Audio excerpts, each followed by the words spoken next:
time to go home. So join me as we GoPro everything. Let's go. To the metering lights.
very typical for Florin this time of evening, about 5 o'clock in the evening. So while I weave through this traffic, thought I'd do something a little different I haven't done in the previous videos. Talk about, to me, the most meaningful mods, or just a couple of the goodies that I really like having on the MR2. I think that make the car more fun to drive. First of all, I have a Mustang. I have a wider tire setup on the rear. These are staggered, not the factory tires. I haven't really done any shots of the outside yet on videos, so maybe I'll put some in terms of what the car looks like. Also, I have meth injection on this by AM. It's a light right here next to the wideband sensor. I don't know if you can see it or not in the video. Hopefully I have the camera pointing correctly. When this, normally it's off, right around it's about 12 psi. It starts to come on, and then by about 18.5 psi, it's fully spraying after the intercooler, before the throttle body, and it cools down the air charge. It's funny because a lot of people say, oh, don't run that much PSI on the turbocharger. I'm running the stock CT26. People say, oh, don't run that much boost, don't run that much boost. And some reasons I've heard are valid. Other reasons I've heard are kind of silly. For instance, an example of one of the silly reasons is some people say all it does after that point is just blow hot air. And that's what a turbocharger always does at every point. So it's kind of silly to say that. But running the meth injection, first of all, it makes sure that you never run out of fuel. Secondly, it cools down the air charge temperature, so brings in that cool air. How cool is it? Well, I haven't hooked the temperature sensor up to it, which it would be kind of hard to tell because the temperature sensor would be getting wet by the spraying. Okay, show off. Like, I guess my car makes him feel a certain way in his truck. Wants to come around the corner crazy and swinging. But anyway, I do know for a fact that after the side mount intercooler, which is also upgraded, it's a EMS powered side mount intercooler. I don't believe they make those anymore, but I could be wrong. Previous owner put it on there. So after the piping, after the intercooler, and after the spraying, you can actually put your hand on it and rest it on the piping after you've run the car hard, and it's almost ice cold. It's great. You can definitely notice a power gain from that methanol injection, so it's great. I can't recommend it enough. I think it's completely safe. The only thing that you have to do is to just make sure that you get the correct size jetting for your car. Okay, why is he flashing me now? Okay, whatever. Guess he feels a certain way too.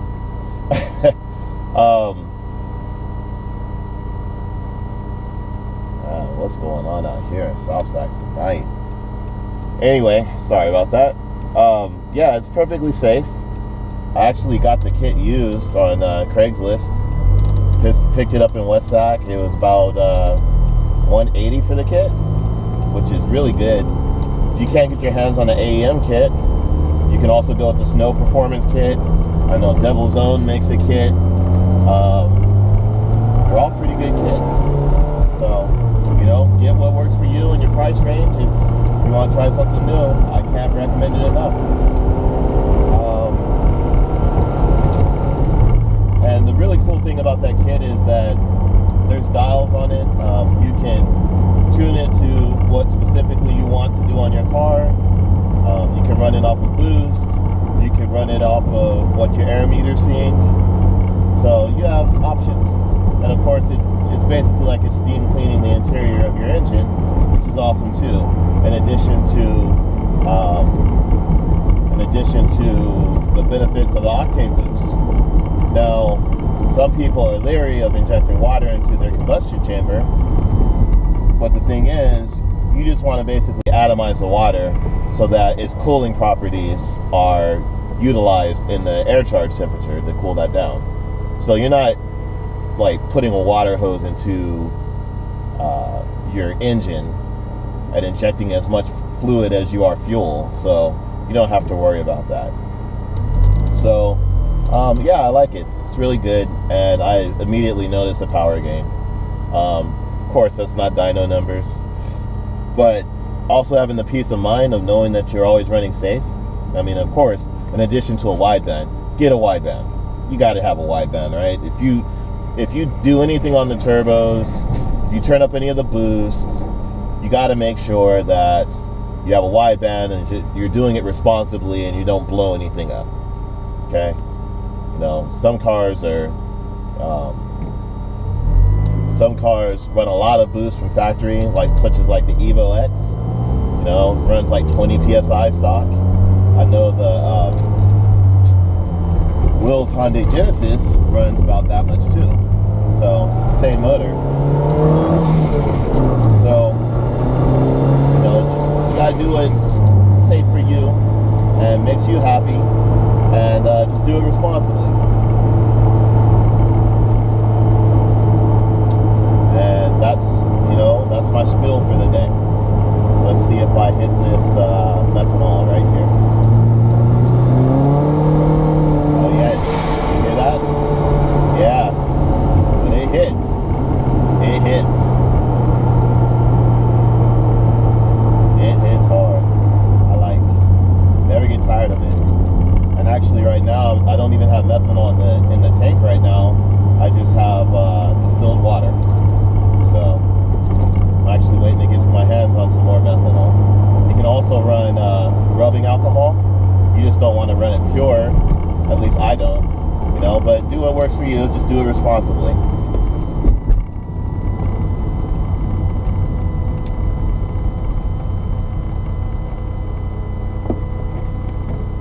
And yep, that's about it.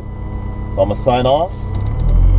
But until we meet again, GoPro, Earth Thing.